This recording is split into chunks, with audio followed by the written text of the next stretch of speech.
This is lesson 20, part 1, and it is time to practice. So we have actually reached the end of unit 2, the rhythm unit in Jay Althouse's Ready to Read music. So congratulations. That said, there are a couple more topics I want to delve into and explore a little bit before we move on to the pitch section of our book.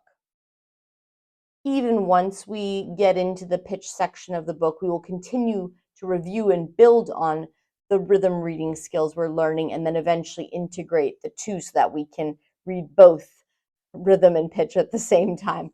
Of course, ultimately that's the goal. So before we get into those little bit more advanced rhythm and beat concepts, I do want to spend several sessions together practicing. So in addition to making sure we explore different time signatures, so far we've stuck to 4/4 time, so we could kind of get into a groove, continuing to work on subdivisions, continuing to work at isolating difficulties and strategies for looking at practice spots. I just want to continue to just practice with you, to have that experience of someone semi holding your hand and helping you break each of these examples down so that hopefully you can then tackle them on your own and just repeat them and continue to practice them. So I want to get through a good chunk of rhythm workshop so that you can go back and use these videos in your own practice sessions to continue to build ease with this material and really genuine skill. I want to open the door again for questions, frustrations, comments. I would love to address those either on an individual basis or by making videos that specifically address your concerns. I'm doing my best to anticipate what a lot of the difficulties might be, or the roadblocks you might hit, or the strategies that might help you continue to build ease. But I can't tailor it unless I get questions and feedback from you. So please let me know if you're getting stuck or if you have any questions. No question is a stupid question, and the likelihood is that others are asking it if you are. We learned that duration or length can be added to any note or rest value from our note and rest value pyramids by adding a dot to the right of the note head. So for example, we can take a whole note and add a dot to the right of its note head. And this note is now called a dotted whole note, and it's worth a whole note plus the dot. A dot is always worth half of whichever note it's dotting. So in this case, the dot itself would be worth a half note. So altogether, we would hold the dotted whole note for a whole note plus a half note. This would be a dotted half note. Just a dot added to the right of the note head. This would be worth a half note plus the dot. The dot is worth half of whichever note it's dotting. So in this case, it would be worth a quarter note. This would be a dotted quarter note.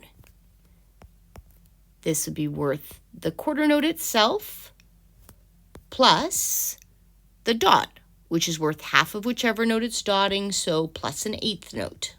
This is a dotted eighth note, and it would be worth an eighth note plus the dot. The dot is worth half of whichever note it's dotting, so this dot would be worth a 16th note. We also learned that composers sometimes use ties to create longer note values. Remember that a tied note or tied notes always need to be consecutive notes that are on the same line or same space. So here's a great example in a Beethoven symphony. This is the first violin part of Beethoven Symphony number 6 of 4 pitches, one after another, that are all on line 4, and you'll notice the stems are going down, so the tie is going up. And this would be an example of a note that you would start here, let's say with a do if we were singing it, and just hold that note through all the way through those 4 measures. You'll notice this same curved line that looks a whole lot like a tie all over the place in this movement of the symphony. But notice that it's always connecting notes that are not on the same line or same space. This is not a tie. This is called a slur. And a slur has nothing to do with the rhythm of the piece, which is what we're learning about right now. It's actually an articulation marking, which means it tells us how to start and stop notes. Not when, but how.